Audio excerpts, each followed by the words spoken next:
Buenas tardes. Disculpen no poder estar acompañándoles físicamente en la sala, pero en disposición de última hora, pues no me ha impedido asistir, pero aún así voy a hacer la presentación de la revista de Castillos de España, la cual tenía un compromiso de publicación anual. Y como ven, ya en la propia portada, este número, el 185, corresponde a varios años. Esto se ha debido a la crisis que sufren las revistas científicas y académicas y sobre todo la que sufrimos las revistas pequeñas. Las revistas que no tenemos una universidad o un gran grupo editorial como Taylor and Francis, Reuters y otras grandes empresas que hacen un gran negocio con las revistas académicas. Sin embargo, son estas revistas como la nuestra, Castillos de España, que cumplen los requisitos académicos, las que, como decía recientemente un artículo en el periódico, las que verdaderamente tienen más impacto, porque a veces simplemente por el hecho de que están libres, son libres de utilización. Muchas de las revistas de estas grandes empresas son de pago, tanto para el autor como para el lector. La nuestra no. La nuestra no es de pago, ni para el autor, ni para el lector, ni para el director, ni para nadie. Es una de las razones por las cuales la Asociación Española de Amigos de los Castillos es una asociación declarada de interés público, de utilidad pública, porque podemos ofrecer el trabajo que realizan los investigadores de manera gratuita. Este número 185 corresponde a los artículos que hemos recibido entre 2023 y 2025. Ha sido una revista que ha costado su publicación porque recibimos bastantes artículos. Todos ellos tienen que pasar por una revisión de pares ciegos, es decir, dos investigadores. A cada artículo que llega se le elimina el nombre del autor para que dos personas, dos especialistas en esa materia externas a la revista lo evalúen y acepten o no su publicación. Ha sucedido que hemos recibido varios que han sido rechazados. Entonces hemos tenido que ir esperando hasta que hemos tenido 6 artículos, lo suficientes como para poder sacar una revista ya de 170 páginas y que no se nos quedase en un folletín más pequeño.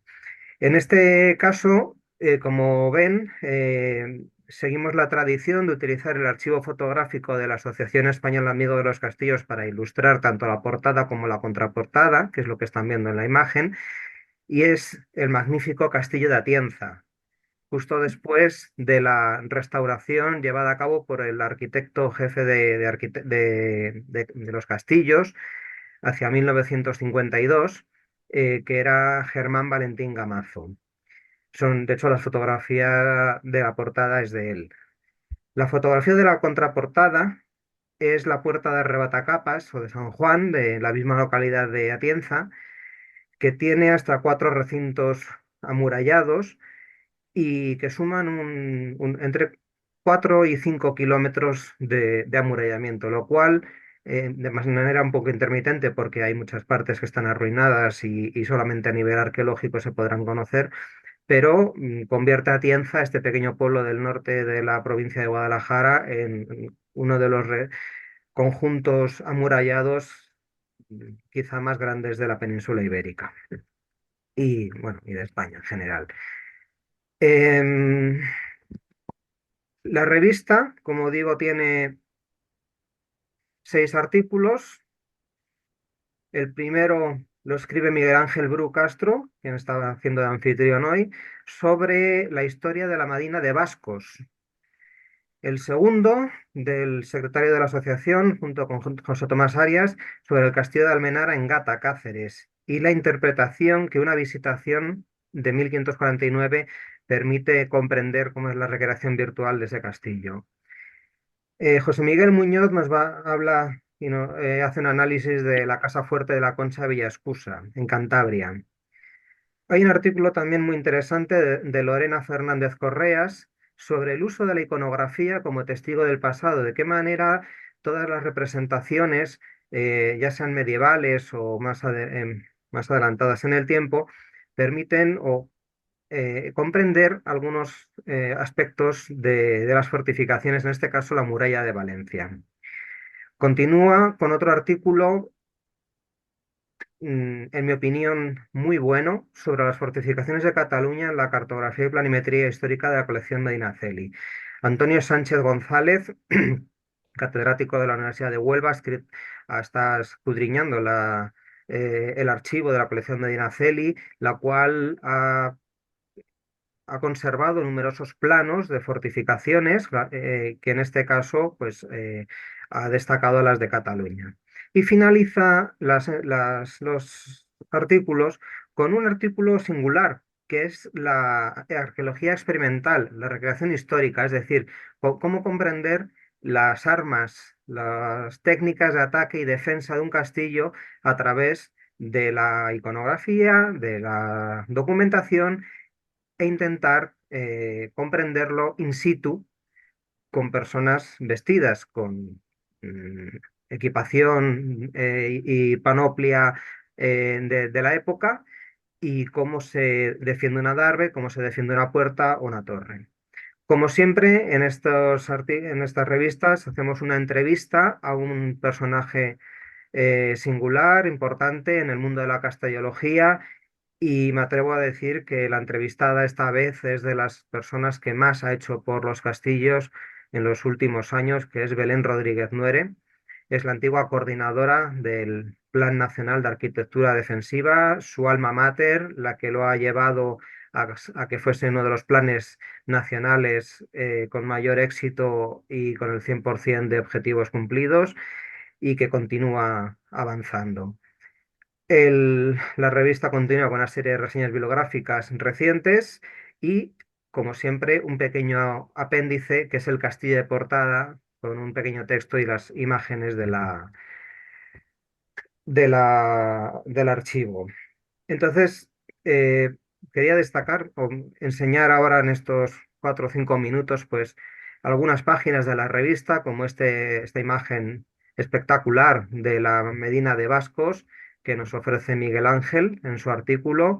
Es una gran ciudad amurallada, no sé si ven el ratón, la manita, donde se ha excavado una pequeña parte, pero que ha dado una grandísima información arqueológica y que Miguel nos lo explica perfectamente, también dentro de su contexto territorial. El segundo artículo, como decía, es el del Castillo de la Almenara, como a través de una documentación histórica que se conserva en el archivo, pues se ha podido comprender el funcionamiento y la estructura de este castillo, del cual solo queda una torre, y han podido recrearlo gráficamente con herramientas infográficas. Continúa la revista con el artículo de José Miguel Muñoz sobre la Casa Fuerte Villa Escusa en Cantabria, donde nos va explicando las distintas casas fuertes que había en el norte español y cómo esta casa en concreto tiene una serie de elementos defensivos, como una serie de aspilleras o troneras que podían ser utilizadas, y aquí las compara con un castillo arruinado en Vispieres, en Santillana del Mar. Em, Como decía, el artículo sobre la iconografía como testigo del pasado utiliza la iconografía medieval tan prolija en Biblias, en manuscritos, en salterios, para poder comprender si este tipo de representaciones, desde la historia del arte, cómo colaboran a comprender la, la castellología, las herramientas, las técnicas de ataque, la construcción. Por ejemplo, aquí estamos viendo una escena de construcción. Aquí está la pala con la cal, este lleva un hacho con la argamasa, aquí están tallando la piedra y colocándola con una, em, lo diré, ay, con esta herramienta que es exactamente igual a la que tenemos hoy y no me sale el nombre. O también, por ejemplo, los temas de andamiajes. En fin, es un estudio iconográfico muy interesante, es un artículo bastante extenso y como ven la revista pues no escatima en reproducir con buena calidad todas las imágenes. Como les decía, la colección Medina Celi pues ha ofrecido y ha sacado a la luz eh, el autor Antonio Sánchez González una serie de planimetría de algunas fortificaciones de Cataluña con una calidad excelente que ustedes podrán ver tanto en la revista como en el PDF, de manera que se pueden leer las leyendas que acompañan a cada uno de los planos o dibujos que están en esta colección. Es un artículo muy interesante.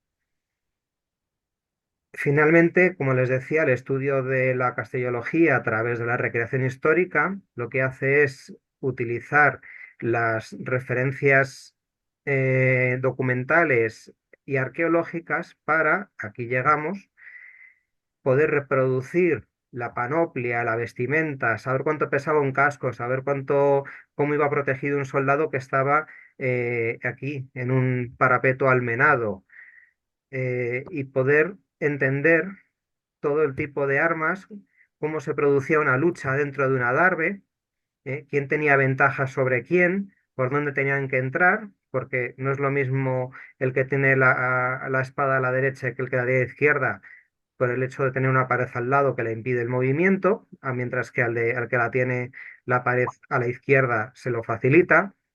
Por ejemplo, la defensa vertical de una torre. Cuando vemos las bueras o buhederas en torres, bueno, y puertas de tantísimos castillos, pues sirven para esto, ¿no? Para que un señor desde arriba, pues en caso de que estén entrando, les pueda rascar la espalda con esta lanza o lanzarles cualquier cosa, excepto aceite hirviendo, porque el aceite siempre ha sido caro y no se echaba eso. En caso de querer quemar la puerta, intentar quemarla, podían echar arena o agua. En caso de que estuviesen intentando abrir la segunda puerta con un ariete, podían descolgar sacos con paja para que amortiguasen el efecto del ariete o unos ganchos para poder desviar ese ariete. Por lo tanto, este artículo de arqueología experimental, incluso cómo se carga perdón, que me he pasado, las ballestas, cómo se utilizan las almenas para poder eh, proteger al ballestero mientras carga, cómo se defiende las escaleras que vemos muchas veces en las puertas, y también la carga, el hecho de la carga de la ballesta, ¿no? Que hace falta pues una destreza o una carracla como la que vemos en la imagen. Ya ahí había ya ballestas a finales de la Edad Media que eran verdaderas obras de tecnología para poder disparar desde estas pelleras que vemos en todos los castillos. La entrevista ya la podrán leer ustedes, las reflexiones que hace Belén Rodríguez Muere, yendo una moto o algo por ahí. Bueno, que ha sido la coordinadora del Plan Nacional de Arquitectura Defensiva durante 15 años, entonces tiene mucho que decir, está encargándose también de hacer un inventario eh, de todos los castillos y fortificaciones que hay en España. Entonces ella destaca algunas que le interesan especialmente, como las murallas de Zamora o murallas antiguas que habían pasado desapercibidas, como las de Bilbilis, hasta que el propio Instituto de Patrimonio Cultural de España encargó el plan director de este yacimiento arqueológico que está en Calatayud, lo hicimos nosotros, Miguel estaba con nosotros en el equipo y, por ejemplo, le dimos mucha importancia a las murallas, algo que hasta ese momento no se había dado, de las cuales conserva varios de estos. Ella destaca también, por ejemplo, el castillo de Calatrava la Nueva como uno de los ejemplos que más le gustan, así como el de Montiel, del cual ya conocen ustedes porque han estado y han escuchado conferencias, por el hecho de cómo en los últimos 15 años también han conseguido rescatar lo que antes era un montón de tierra, un auténtico castillo del Orden de Santiago sobre un gisin, un castillo andalusí y todas sus transformaciones. De los libros destacados, los podrán leer en la revista, pero el primero es el de Miguel Sobrino de la Esfera de los Libros, el de Castillos y Murallas. Miguel Sobrino, además de un gran dibujante, tiene buen ojo y buena manera de contar las cosas. Él ya publicó un libro sobre catedrales y otro sobre monasterios. Este viene a cerrar esa trilogía. No sé si habrá más capítulos de otros tipos. Y bueno, aquí van viendo una serie de libros. Por ejemplo, el de la defensa telegráfica de la frontera califal del Duero, las atalayas, la relación que había entre las atalayas y las vías romanas en el siglo X, escrito por el ingeniero Isaac Moreno Gallo, que todos conocen por los reportajes y documentales de la 2 de Ingeniería Romana. Pues la Diputación de Soria ha publicado un trabajo excelente sobre esta relación de las calzadas romanas con las atalayas que hay entre Gormaz y Medinaceli.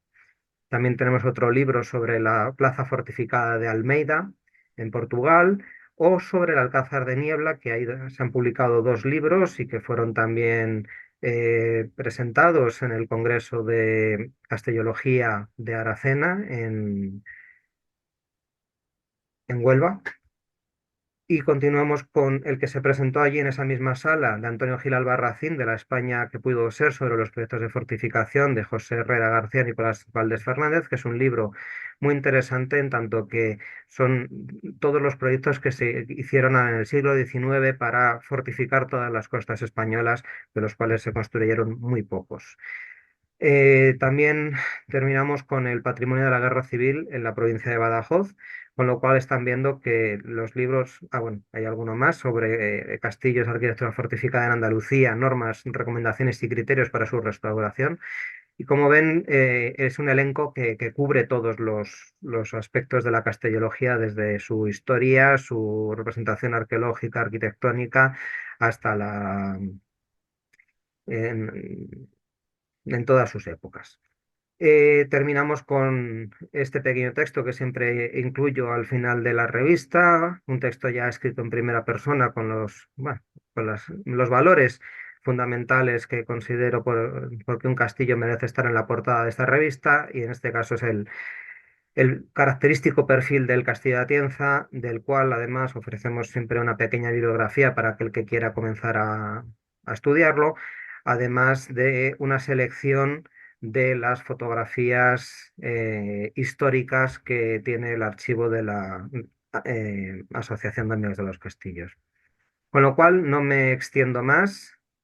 Em, Agradezco estos minutos que he tenido para poder presentar las revistas. En breve va a estar subida a la web. De hecho, voy a compartir en la web de la Asociación de Amigos de los Castillos. Saben que hay aquí una pestañita que dice Publicaciones, Revista Castillos de España, y además del consejo, del comité de las normas y cómo todo lo que hay que hacer, viene el último número. Todavía no está subido este, aunque ya Miguel ha preparado la web para poder incluir los enlaces a los PDFs, que en pocos días va a estar disponible. O sea, van a poder pinchar sobre cada artículo y van a poder descargárselo. Ahora mismo está subido en la web la información, pero no está todavía el PDF.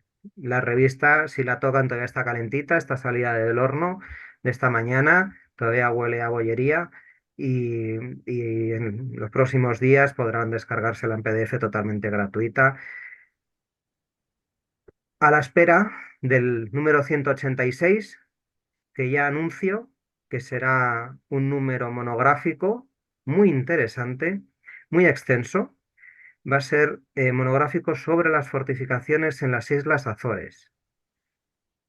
Y en especial hay varios artículos que centran su estudio en el castillo de São João Batista, en Angra do Heroísmo, en la isla Terceira. Es un castillo que se llamó de San Felipe, en honor a Felipe II, que fue quien lo encargó construir. Y es una de las fortificaciones españolas más grandes fuera de España, de aquella época.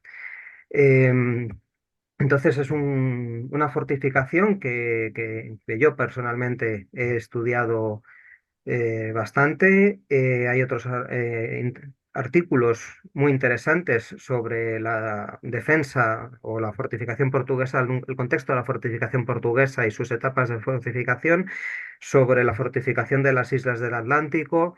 Habrá un artículo extensísimo y muy minucioso sobre la armada de Álvaro de Bazán que desembarcó en la isla y que pueden verla dibujada en el Escorial, en la sala de batallas, esa sala que ya no sé si se entra al principio o al final porque han cambiado la visita varias veces, pero es una sala enorme donde a la izquierda tienen la batalla de la Arguijuela, de la Higueruela, de Juan II, a la derecha entre las ventanas la de San Quintín, y al fondo aparece una playa llena de barcos. Bueno, pues esas lavalladas con tendas y es el desembarco de Álvaro de Bazán en la isla Terceira, 3 años después de haber sido coronado rey de Portugal, porque esa isla continúa siendo rebelde. Y es esa gran armada la que entra. Y habrá un artículo que nos explique las características navales y artilleras de esa armada. Habrá además artículos sobre específicos de otras islas o sobre aspectos de historia militar, como el asedio que sufrió el castillo de San Felipe, porque de la misma manera que esta isla fue la última en ser conquistada para pacificar toda la corona de Portugal bajo el reino de Felipe II, también fue la última en ser devuelta, porque la guarnición española que había allí no quería devolver la isla, dado que muchos de los soldados habían hecho familias y estaban muy a gusto. Era un clima agradable, un sitio precioso, donde además este año se va a hacer el viaje internacional de la asociación, que animo que se apunten todos los que no se han apuntado hasta ahora, porque realmente son unas islas maravillosas. Y veremos esa fortificación y veremos cosas que el público general no va a poder ver. Entonces, simplemente termino ya esta presentación agradeciendo este pequeño espacio, disculpándome por no estar allí con ustedes y no le quito más tiempo a la conferenciante, que es realmente lo interesante de esta tarde. Así que muchas gracias y en breve pues podrán leer la revista y disfrutarla.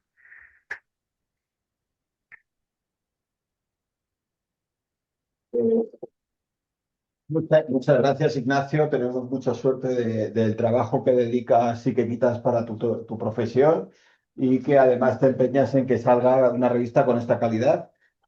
También agradecerte, como no puede ser de otra forma, que además nos vayas a acompañar en ese viaje a las Azores y que hayas organizado esta siguiente revista que nos vas a presentar allí, que creo que va a ser una experiencia única para muchos castilleros, que además vamos a estar, que están aquí ya deseosos. No, el viaje va a ser espectacular, eso lo garantizo. Eh, Además, vamos, mi mujer es de allí, de las Azores. He entrado en contacto con el director del museo para poder entrar, por ejemplo, al depósito de armas del Museo de Historia Militar. O sea, no solamente vamos a ver las expuestas, sino todo lo que hay en los almacenes. Nos va a recibir posiblemente la presidenta Cámara Municipal. Vamos a, bueno, una serie de prebendas, tampoco las quiero adelantar todas, Eso. y por eso animo, bueno, y además vamos a comer, ahí se come de maravilla. Por Eh, supuesto. Vamos a ver Además que arquitectura. nos ha aconsejado restaurantes específicos como una hacienda y demás. Pero bueno, Sí, eh, no nos alargamos mucho más, simplemente agradecerte que nos hayas hecho la presentación y darte la enhorabuena por este nueva publicación que hace que la asociación esté orgullosa y que siga, que desde el año 52 sigue editando esta revista.